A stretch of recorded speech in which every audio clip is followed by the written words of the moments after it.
Hello everyone, hope you're all well. Before I give my video, I wanted to say congratulations to Team India and Jaiswal as well, two double centuries in two test matches. For Sarfraz Khan also getting good scores in two innings. And obviously Jasprit Bumrah bowling well in one of the test matches, 6 wickets, and then Yorker to Oli Bob. I haven't been following the test matches in the last three test matches. I haven't even watched five balls together, so I haven't been watching. But anyway, I did check the scores, and well done to Jaiswal. I never thought he was ready for Test cricket in South Africa. In my video, I said he wasn't ready for Test, but it's good to see him get runs. But obviously, from a personal point of view, I would wait to see him get runs in Australia or England or New Zealand or South Africa before I say how good he is in Test cricket. But anyway, it's not a small thing to get two double centuries in Test cricket. So well done to him. Well done to India as well. Today, I wanted to give Allan Border as as my legends, who was a transformational captain who changed Australia from not average team, but a team that was struggling after a lot of big retirements in the late 70s. And they were kind of struggling in the 80s. But Allan Border took the captaincy and won that 87 World Cup for Australia, the maiden of World Cup title for Australia, and changed Australia into a world-beating supreme force. So let me give you Allan Border. His full name was Allan Robert Border. He was born 27 July 1955 in New South Wales, Australia. And he played first-class cricket for New South Wales. He also played for Gloucestershire and Queensland, and also for Essex in England. He was obviously a left-handed batsman, and he was nicknamed AB, Allan Border, obviously the full form. And he was not the most stylish, elegant left-handed batsman like normal left-handers, but he was a very difficult person to get out. Stubborn, like almost like a Steve-O model batting as a left-hander, and very difficult and tough to get out, and someone who was very good with match situations, match awareness he had, and scored loads of runs obviously for Australia. And he was an excellent player of the spin bowling. I mean, he was excellent with his footwork and played spin better than most other Australians, that should be said. In all, he played 156 test matches for Australia, and he scored 11,174 runs at an average of 50.56. And he scored 27 hundreds for Australia as well, and his highest was 205. He also took 39 wickets in Test cricket, and he has a two 5 wicket hauls, and surprisingly a 10 wicket haul as well. And he also took 156 catches in Test matches. In one days, he played 273 one-day internationals, and he scored more than 6,500 runs, and he scored 300s, and 127 was his highest score. He also took 79 wickets in one-day internationals, and he had 127 catches as well. In first-class cricket, he scored more than 27,000 runs, and he scored 70 hundreds, and he's also taken more than 100 wickets in first-class cricket. And Allan Border had a lot of records in his name. He's the first test player to pass 11,000 test runs. He is the one who obviously broke Sunil Gavaskar's record of 10,122, and was the first player to pass 11,000 runs. And he held the world record for the most test runs for many years until Brian Lara broke it. He also held the record for the highest, the total number of test matches played, 156, which was broken by Steve-O. And he also had an amazing record, a unique record of 153 test matches, consecutive appearances for his country, 153 consecutive test appearances, and that was broken by England's Alistair Cook. And when Allan Border retired from cricket, he was the most capped player in Test and One-Day internationals, and also he was the highest scorer in Test matches and One-Day internationals. Marco broke the One-Day international runs later in 90s, and then Ricky Ponting is the one who broke his Test record as well.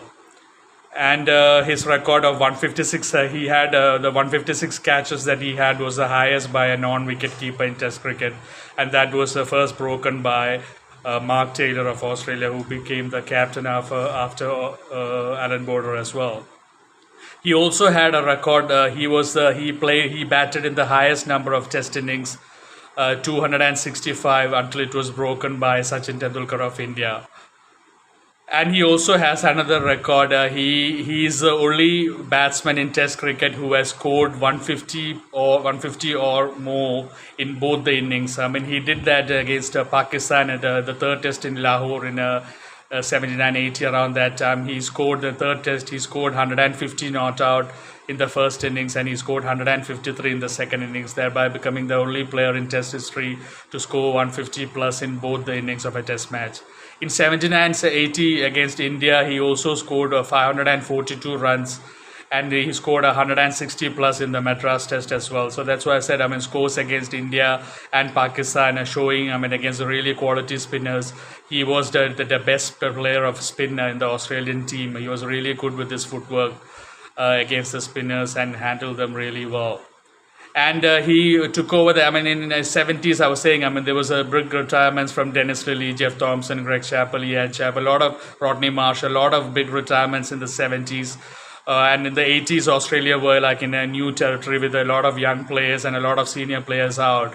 So Alan Border took the captaincy over later, and I mean that 87 Reliance World Cup, no one expected Australia to win, but they won that World Cup in 1987 with the Greg McDermott, all of them in the team. And Alan Border, I mean, really, it was an excellent thing. I remember when I was doing my MBA, and we were being taught leadership. The teacher was talking about transformational leadership, and I stood up and I gave an example, Alan Border, and he asked me why did I say so. And I said when Australia's captaincy came to Alan Border, it was like an average team, but he won the World Cup for them in 1987 World Cup and then changed them into the world's best team. He gave the team to Mark Taylor, which became the world's best Test team. So I said he was a transformational leader, and the professor was like, that was an excellent answer, because that's exactly what Alan Border was. And after retirement, he served as a selector for Australia as well. And he's also, I mean, one of the best commentators in the world talking about cricket with his deep knowledge about cricket. And in Australia, the best Australian cricketer of the year is given the Alan Border Medal as a honor. That is the award that is given for the best Australian cricketer of the year. And the India-Australia Test Series, a lot of people would probably know that is also named the Border Gavaskar Trophy. So another honor in Alan Border's name. And he really was an aggressive captain towards the end, especially, I mean, his first big win was the Ashes victory in 89 when Australia beat England 4-0, and Alan Border's captaincy was really aggressive, and he scored a lot of runs as well. He averaged around 73, and he scored more than around 450 runs again in that Ashes series as well.